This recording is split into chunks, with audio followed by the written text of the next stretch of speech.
Hey, everybody. Welcome back to Force Chatter. We are recording this. No, we're not. Episode number 8. Hold on. We're not recording it? No? Nope. Okay. And I will stop mine. Stupid Windows. No, you can keep going because I'm about to hit the button, but now I got to wait. And everybody on YouTube, here's the funny thing. We're still going on YouTube, so everybody's going to get all this. What? You know what? We'll just leave it in for the audio stuff, too. Here we go with the local video recording, though. Little behind the scenes stuff for everybody out there. 3, 2, 1. Hello, everybody. Welcome back to Force Chatter. This is episode number 8. We're recording this on, what's this, April... Who knows? 5th? Maybe? 4th. Sure, 4th? Why not? There we go. April 4th, Sunday. Yeah. All day. Easter. All day long. Happy Easter. Happy Easter, or whatever you celebrate. All I know is that it means I get the Reese's peanut butter cups that are egg-shaped. And that's important because listen, no, there's a whole thing. You see Is there? the holiday ones, which are the eggs, the Christmas trees, and the pumpkins. The proportion of peanut butter filling to chocolate on the outside, that is the ideal proportion. So I agree. you have to stock Totally up agree. before each holiday. And the problem is there's a long gap between Easter and Halloween. So you've got to stock up now. Yeah, but with how That never retail does works. stuff now, by the end of April, the Halloween ones will be out.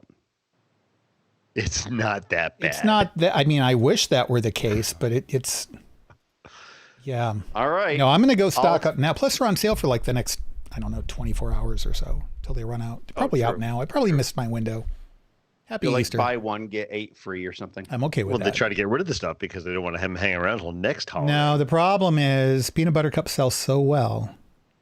They're like the #1 rated candy in the world. Where are for you good getting reason. this from? You're just making Go this back to stuff like up. every survey of like the #1 rated Halloween candy. Do a Google search right now. The winner Blue. year after year after year, peanut butter cups. Blue, Yes, he they- And makes welcome to our everything Star up. Wars discussion. Everything. Everything. Peanut butter cups do rule everything. Yeah. I tell you what, if peanut butter cups were in charge of the Senate, there's no way Palpatine would have ever risen to power. I mean, he's powerful, but he is not that powerful. According to Google, M&M's top of the list. Reese's peanut butter cups are second. I'm just saying. Okay, M&M's then it top must have that been list. this last year, for which there was practically no Halloween. So does it even really count? Halloween 2020? I mean, does it really? It didn't even really happen. No, it didn't. And folks, by the way, we are not sponsored by Reese's or M&M's, but we would love to be. Yeah, if So, you work for one of them. if you work for either of those companies, hit us up. If they don't want to sponsor us, just send us some candy. I mean, Random Chatter I'd at be okay with that, too. randomchatter.com. there you go. Well, no, Lucy, if they sponsor us, then we can afford to buy the candy. Oh, good point. Good Which point. is actually Hey, doubly this good is for a Star them. Wars show. What- This what is a now? Star Wars show. So what are we talking about? We're talking about Star Wars stuff tonight. We're talking about, let's see, some casting news or at least updates for Kenobi. Mm-hmm. We had a trailer drop last week. I Right guess on my it was. foot, too. Kind of hurt. Yeah. No, you got to watch that. Steel-toed shoes or At work, I do, but at home, I don't think about it. So, That's true. yeah. For a Bad Batch. Yeah. And I think that's all we have this week, right? Yeah. Yeah. I've been doing a lot of That's Star it. Wars stuff, but I guess we could save that for another discussion. You've been doing Star Wars stuff? I got to do a test run with the Star Wars RPG with one of our community members Saturday morning to make sure that I more betterly understood. Not a word. It is now They're not a phrase. more betterly understood how to be a GM in the Star Wars FFG system. So All right. Well, that's Nice. good. yes, it was a lot of fun. Frank, thank you for the help. I really appreciate it. And I've been Thanks, Frank. I dug out a box with all my dice and found the hardcovers for Edge of the Empire, Age of Rebellion, the beta books that FFG sent us for Edge of the Empire, Age of Rebellion, Force and Destiny, 8 to 10 different supplemental books and some other modules. And I've literally got a stack this high of stuff, not including PDF files I have that were like beta copies of things. I have a lot more content than I realized. I'm thinking maybe I should switch this campaign thing I'm going to do over to Star Wars instead. I don't know. We need to talk. I don't know. That superhero thing sounded pretty cool. So I mean, we'll see. I like that too. Yeah. Yep. And it uses the same system. We should talk RPGs at some point because, We should. you know, that's a way people can engage in Star Wars during the pandemic, which sadly is still going on. We're getting close to the end, but it's still here. Mm-hmm. But we don't have conventions. We don't have new films coming out. And this is a way that people can engage remotely in a way that is Star Wars and creative. And yeah, and you know, you can't really contradict anything that's been written because it's your own story. exactly. So there's little to no You want controversy. to cut Jar Jar's head off with a lightsaber or a vibro axe, even better. Hey, Vibro watch it. axe. Yeah. Yeah. I am going to complain to HR. You go for it. Tim, you know, Send it- HR doesn't like Send Jar it Jar right either. to our HR department. That's Eric at randomchatter.com. Oh, well, anyway, let's so what we're talking about tonight is the Bad Batch trailer. We'll do that first because I thought that was pretty cool to see. What you guys Yeah. what are your first impressions of the trailer? It's, you know, we go from the Mandalorian, which you kind of pointed out a few times felt a little bit like babysitting, to the Bad Batch, which looks a lot like more babysitting. It's like, I mean, and then someone said, well, I mean, it kind of has an A-Team feel to it. And I said, yeah, the A-Team does. babysitting. I was surprised by the young participant in the trailer. The more I thought about it, the more I get it. If they want it to appeal to kids, which is still the primary demographic for any of the animated shows, right? Mm-hmm. All of Star Wars, actually. Yep. All of Star Wars is family focused. Yeah. So, Yep. yeah, but I mean, you're not wrong. But I think that in order to really make sure kids can catch this, because the Bad Batch group themselves are supposed to be a little darker, right? And the end of Clone Wars is already kind of dark as it is. And these guys, I mean, are just short of assassins. They're just short of operating outside the law. I mean, there's a lot of things in there that aren't really ideals you want to be giving kids. So you need something to kind of bring it around to a lighter side and make it so that there's some sort of avatar on the show for kids to be able to relate to and empathize with. So I get it. I wasn't expecting it, like you said, Lou, but it makes sense. Yeah, I suppose it makes sense, but I don't know how I still, feel it just about it. it doesn't give me the confidence that I had before, because I really enjoyed the Bad Batch episodes we had. I'm glad. You know, I know Someone you did. didn't, Yeah. just because you didn't care for the tropes of the characters, but I thought it was pretty good. Yeah. A lot of people did. They were cool. It was a different aspect of this. It was going back to the era that we liked. But yeah, now seeing a young kid, I'm like, okay, you're part of the crew now, I suppose. But the crew runs around in battle armor with heavy weaponry. To what extent are you part of the crew? You know? Well, he's definitely with them. Yeah, I mean, the kid's nearby, so that counts. Tim, yes, no? Yeah, I liked it. I thought the trailer was good. I appreciate the fact that they're bridging the gap from the Clone Wars into the Empire, and I think that that's an important thing for them to do. I think that there's a lot of storytelling to be done in that time period. And I think that this is, while it's not going to be a really holistic view for them to do, I think that that they can pull off something pretty well.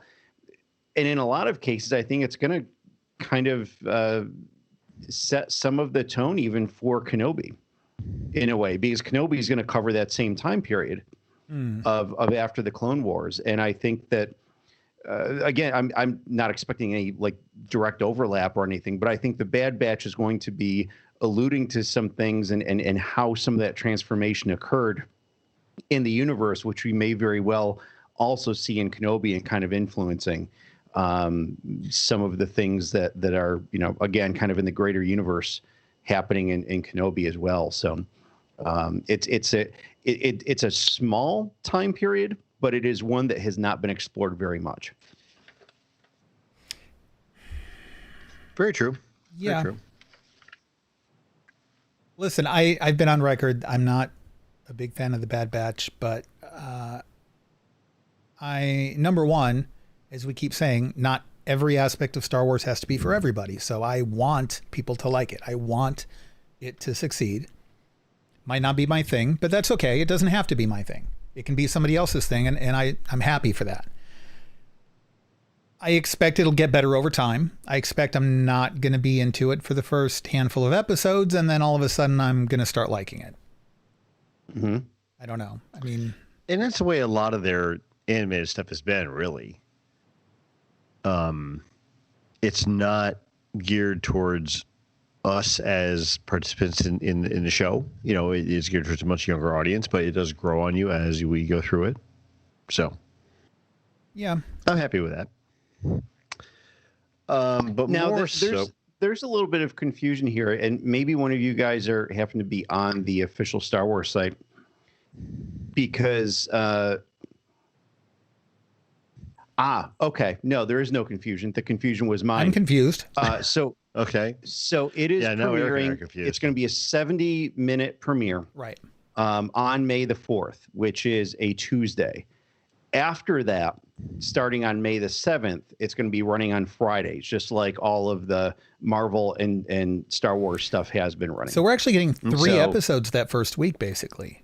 Yes. Yeah, which is pretty incredible. I mean, that's good, though. I think that we talked about this on Random Chatter when WandaVision came out, the fact that having both of those first 2 episodes back to back helped us get a little bit more invested in the story right out of the gate, because if we had only had that first 30 minutes, I don't know. I think a lot of people would have walked away from it. Yeah.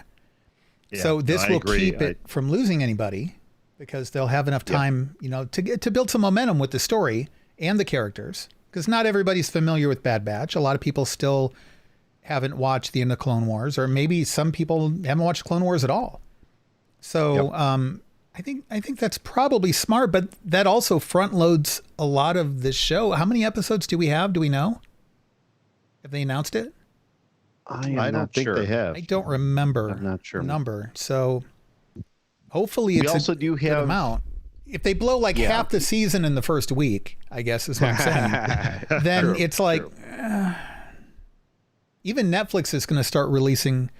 They've got 2 shows coming up. They're both reality shows, but they're going to be releasing them weekly instead of the entire season all at once like they normally do.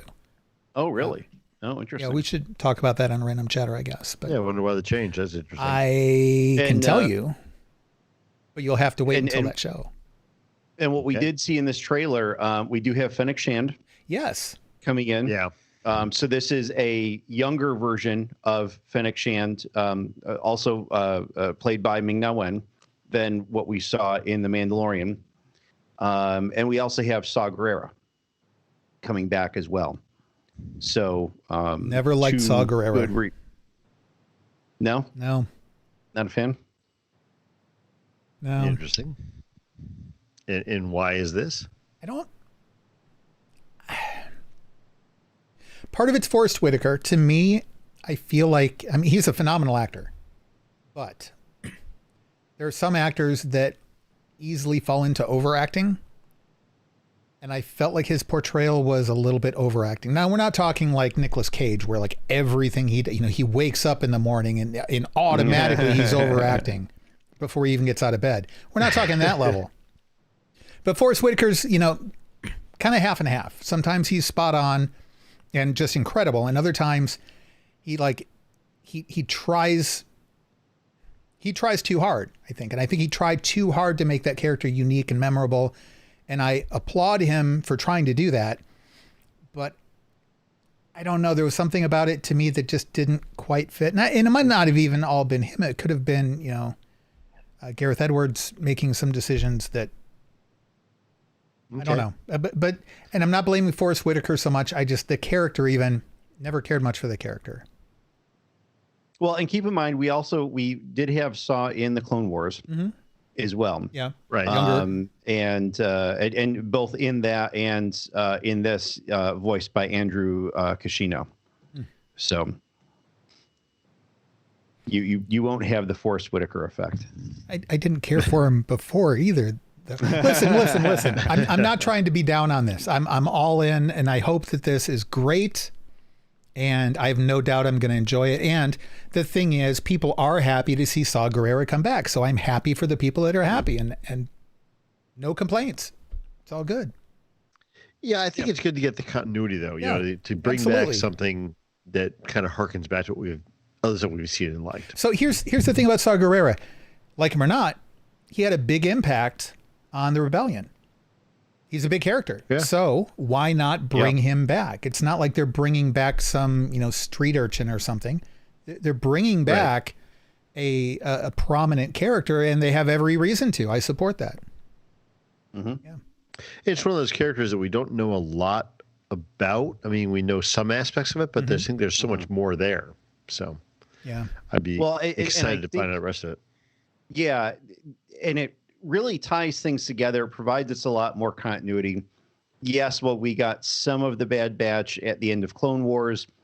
Saw kind of helps to presumably tie them into some of the bigger picture of the budding rebellion, and then what does become the full-fledged rebellion, or at least Saw's side of it. And then we have Fennec Shand, and so that ties things together with the future as well. So it's I appreciate that they're building those bridges and making those connections between different series and really even different eras, if you will. So I think it's good, instead of just kind of making its own island, which is a lost opportunity. Yeah. Very good. Well, moving on to our other story this week, we had some casting news from Star Wars about the Kenobi series. Yes. Now, I don't know who was announced before and who was announced in this most recent one. I know some of them. So we knew, obviously... Some were old, some were new, yes, that's what I'm saying. Yep. Ewan McGregor and Hayden Christensen, those were both announced previously. Indira Varma was announced fairly recently. She, to my recollection, is best known for Rome. Game of Thrones. She played the wife of the Roman soldier. Game of Thrones. Yep. I think she was also in Torchwood, the Doctor Who spinoff. I didn't really watch much of it, but I think she was in that. That I don't know. Very good actress. Yeah, she's fantastic. Yeah, I'm very excited to see her in this. Those are the three that I recognize as having been previously announced. Am I missing any? Bonnie Piesse was announced before too, right? Was she? Because she played Beru in episodes 2 and 3. Yep. Okay. And I believe they announced before that she was going to be continuing that. And the guy that played Lars. Yep. Owen. I'm sorry, Owen, not Lars. Joel Edgerton. Yeah. Yep. The rest, though. So they added. Yeah, the rest of these were just announced. So we had Rupert Friend. He is known for not a lot. He was in the Pride and Prejudice movie in 2005. He played Agent 47 in Hitman Agent 47. There's nothing else out there. He was in Homeland. I probably know him from Pride and Peter Prejudice. Quinn. I'm a pretty big Pride and Prejudice fan, so. I think I know him from Homeland. Let's see. And we don't know who any of these people are playing. We have Moses Ingram. A lot of people, if you watch Queen's Gambit, you know her. She was Jolene. She was the black woman in this. And she was fantastic in that series. So I'm really, really looking forward to her being in this. Yeah. Yeah, she's really good.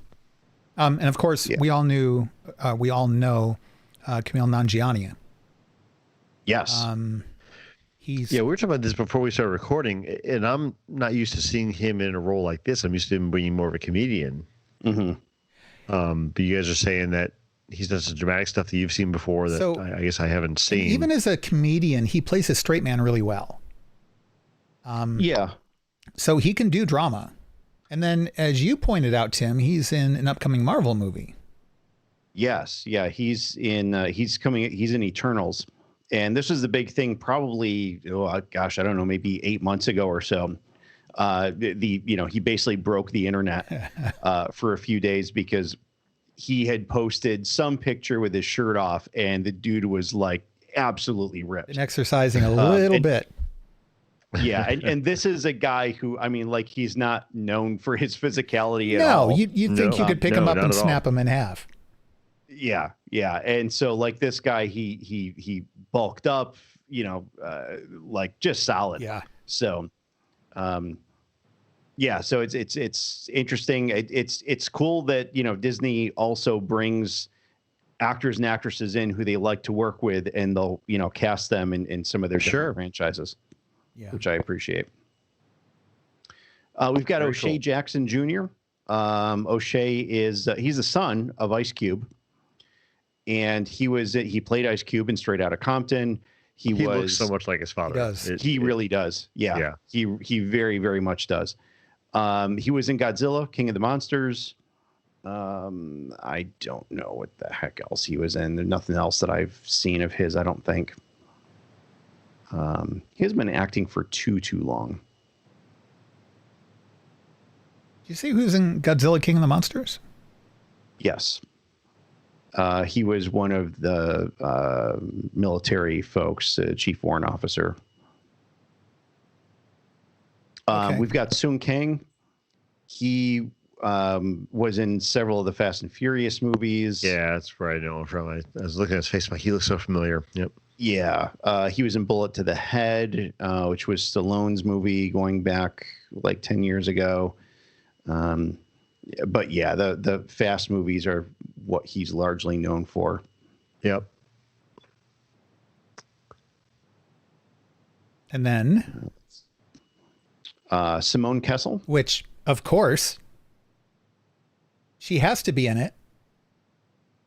Why is that? Really?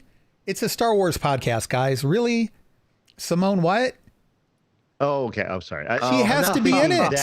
You see the name on the casting sheet, and it's like, well, we have to include her. I mean, the internet would blow up if we didn't bring her in. And I'm sure she deserves to be in on her own merit, too. But, I mean, come on. Just saying. Okay, sure. Yeah. I'm not familiar with her stuff at all. I don't think I've seen anything of hers. I saw her in The Crossing when that was on. Didn't see that. It was an NBC series that ran for, I think, one season. She was in the Hercules TV series, if you guys remember that back in the mid-90s. Didn't see that either. Like every single thing that's been listed today. I haven't seen the Fast and Furious movies past the first one. I was kidding. I haven't seen Pride and Prejudice. She was in Terra Nova. Was she? Oh, was she? Oh. Who'd she play in Terra Nova? Lieutenant Alicia Washington, which I don't remember who she was. The security person. Oh, I don't remember. The security, I think. It was 10 years ago. I loved that show. I don't remember. Yeah, 2011. It was a good show. It was. Okay. All right. Yeah. So I'm sure I've seen her in that. She's done a lot of miniseries. So, she gets longevity out of characters, which is good. Not a lot of like one-off kind of things. Like, you get a lot of budding talent that'll do like, their episode of CSI or NCIS or something like that. It's like everyone rotates into those. I mean, heck, at this point, my next door neighbor's done CSI. I mean, or Law and Order. Yeah. Well, this is good, and she's doing yet another miniseries. So this is another thing where it's going to be, don't plan on a season 2. Yeah. Oh, we've got Benny Safdie. Okay. The only thing I saw him in was Uncut Gems. He was the director in Uncut Gems, and he did what make was that, an Lou? appearance. What? Nothing. What did Lou say? I missed it. I said, "Oh, good Lord." Oh, good Lord. Not a fan of Uncut Gems. We did not like praise the movie on Movie Chatter. Yeah. It was one of those few movies that was just hard to get through. I was like, yeah. I was okay getting through it because I knew it would pay off somehow at the end. Until I got to the end. And it did. It did not. It did not. Yeah. So yeah, that's our casting announcements for this, and obviously as time goes on, we'll be filling in some of those blanks of who's playing what. Sure. Yep. And I'm excited about this. This is again one of those things, kind of like I said with the Bad Batch, where it's filling in a gap of time that kind of as all of us are going through that mental story of Star Wars in our heads.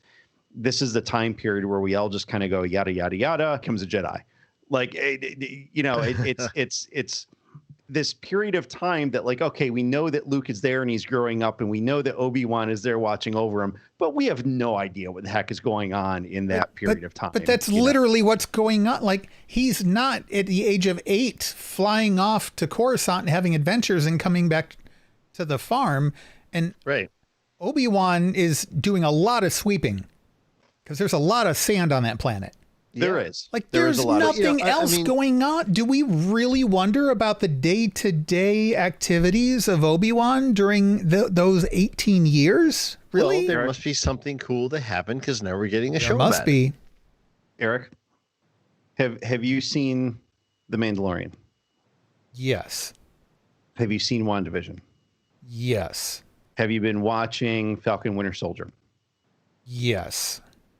Have any of those disappointed yet? There have been episodes of each of them. As taking them holistically, have they disappointed? Holistically. No, they haven't. So I've seen Resistance.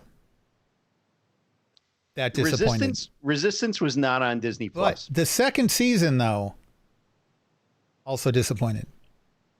Resistance wasn't on Disney Plus. Oh, so because they put it on a different, you choose a different icon on your Apple TV, then you're safe. It was also animated. I mean, consider also that, like, so similar to the stuff we've seen on Disney Plus so far, that we're getting in terms of the live action stuff, we are getting cinematic productions in a series. They are like a lot of Michael Bay movies. You get the really good production quality. Is that what you're telling me, Tim? Hey, it's not. I'm loving this. You're trying so hard, and I'm loving this. Listen, I'm already sold. I'm really not. Just to see Mr. Nanjiani. I'm there. I'm going to show up. Mr. Nanjiani. Wow. Yes. You need to say it with respect, Tim. Now that he can kick your butt. Yeah, now he's jacked. Oh, yeah, he absolutely could. Yeah, it's Mr. to us now. All right. Yeah. That's fair. And I mean, Hayden Christensen, I'm curious to see. It's not just that I'm curious to see him in the role again. I'm happy that he's coming back to something that is very likely to be successful because he deserves to be seen as a success. He's a great actor. If you've seen him in anything outside of Star Wars. He got a bad rap for the prequel trilogy. And I agree 100%.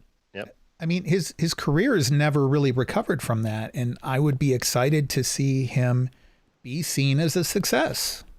He deserves it. So now, was this the one that they termed a limited series? Yes. So this is a one and done, right? And we're going to get, what, 6 episodes? That is the expectation. 4. I think 4 episodes. Yeah. Okay. Yeah. I am looking forward to, how they do this and what story they tell. I mean, I think we're up in the air as to what we're going to get, but I mean, I'm interested to see what they're going to give us. I'm going into this keeping my expectations low, in part because it is going to be in total the length of a movie.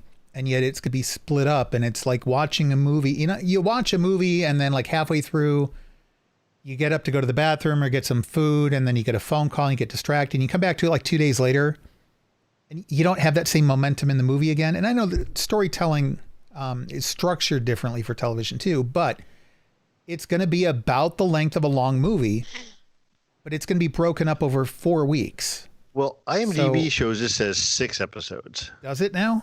Yes. Yeah. Okay. Initially, it had been reported at 4.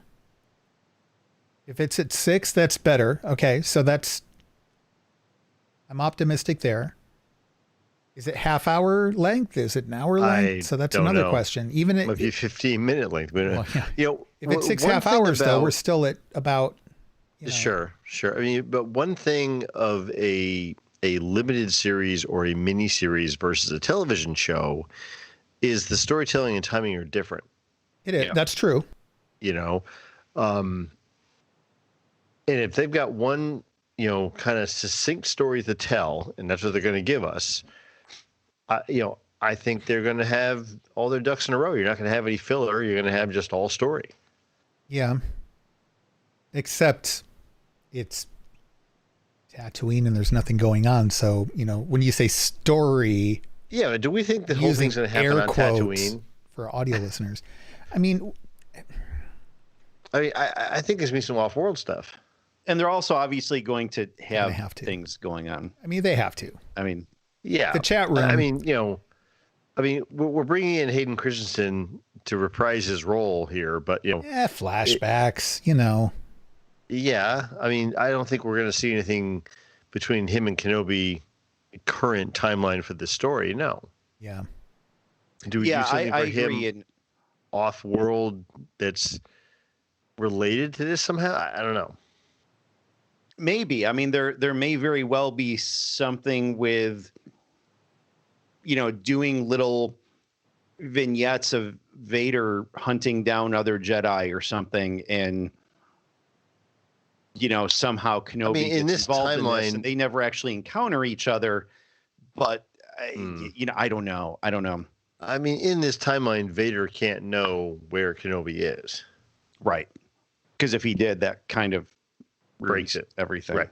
Yeah, he just can't. Yeah. I mean, I have trust in this. I do too. I think we all like the character of ObiWan. Yes, we obviously have some concerns that, all right, we're going to be on Tatooine.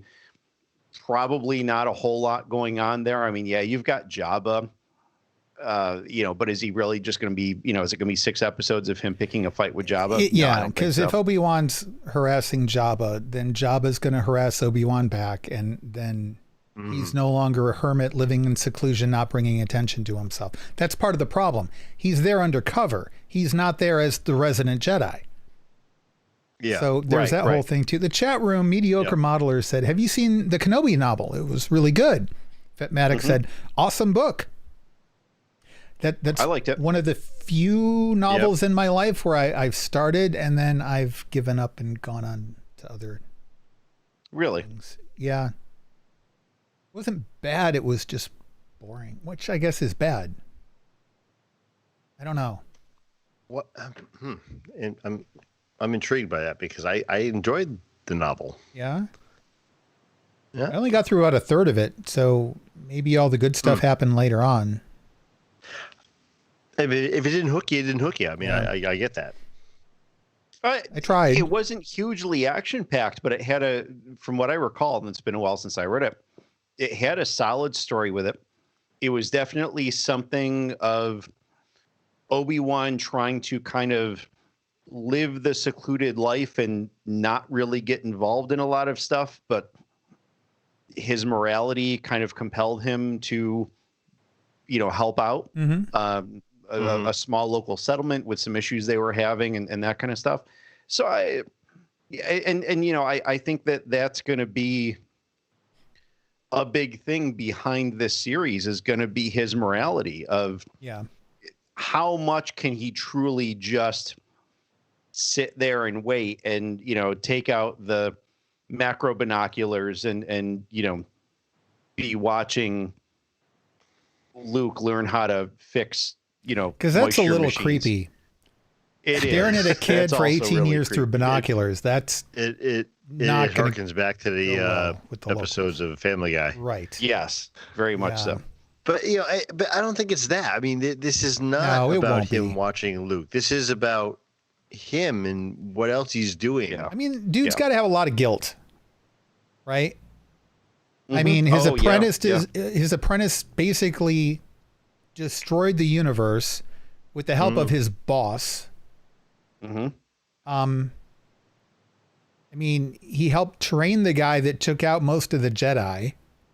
And then you've got the purge that happened after episode 3. I mean, talk about guilt. I mean, that guy is drowning in it. Like, if you look at any fictional character in literary history, I mean, there's probably more on his shoulders than anybody else I can think of. Oh, I agree. No, I agree 100%. Right. So this is the guy that took it upon himself to train somebody. He didn't take it upon himself, I guess, but trained somebody before he was ready. And Yoda's sitting there the whole time. Told you I did. Listen, you did not. I don't think Yoda would do that. Oh, Yoda would totally do the "I told you so" thing. Yeah. and Qui-Gon's probably, convening with him and saying, like, look, forget about the kid. Go kill Vader. Go kill him now, right now. Go do it. You're the only one that can do it. You have to do this. This isn't the Batman version of Liam Neeson.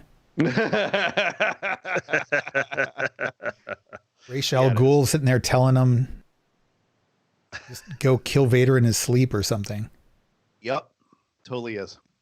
I don't think we're going to see a whole lot of Hayden Christensen. I mean, for people who are wanting this to be like, the return of the prodigal son, it's his not redemption. Going to be. Yeah, it won't be that. It's not going to. First of all, he's going to be in the suit the whole time. No, I disagree. Here's what I think is going to happen. I think we're going to get. Again, I think. I mean, so if Kenobi dealing with his guilt is not some level of the show, I'm going to be really disappointed because you have to.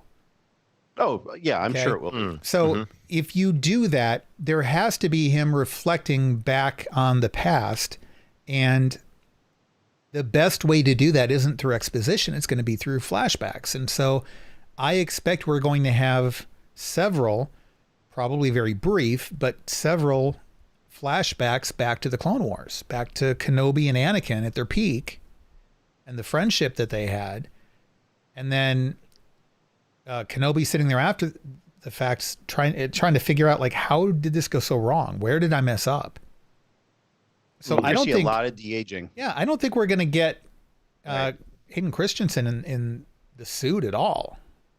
I think we're getting Anakin, not Vader. I think we'll get him in the suit at least once. I mean, maybe like at the end, but kind of a more Anakin or something. than Vader, I think. Yeah, I don't know.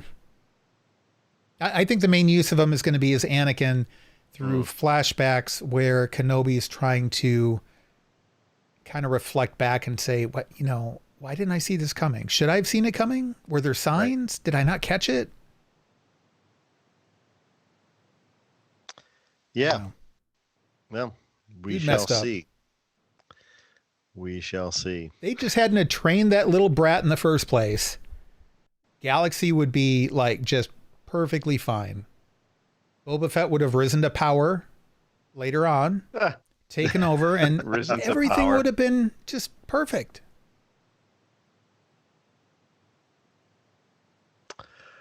Well, there you have it. Yeah. Eric's view of what the galaxy should be like. Yep. I think the rise of Vader really screwed up the plans of Darth Jar Jar, who was actually going to usurp the power from Palpatine and take over the entire universe and build a much stronger empire. My Boba Fett theory is looking really good right about now, isn't it? Yes, Eric, it is. Yep. So disappointing. Tim, you disappoint all of us. Darth, not as much as Jar Jar does. Oh, I don't know. I put Tim right up there with Jar Jar as far as disappointments. Would you say that he's Jar Jar's apprentice? Because that could be fun. He does say Misa back an awful lot when he comes on the podcast. He does. I think there's something going on there. I think this show has come to its end. I think it has so. too. Thanks for joining us, everybody. We'll catch you next week on Force Chatter. Eric, why don't you take us out? All right. Go over to randomchatter.com and find all of our podcasts there. Go to randomchatter.com/YouTube. Hit the subscribe button and the notification button so you can get notified of when we go live every Sunday night and either Tuesdays or Thursdays for movie chatter as well. And until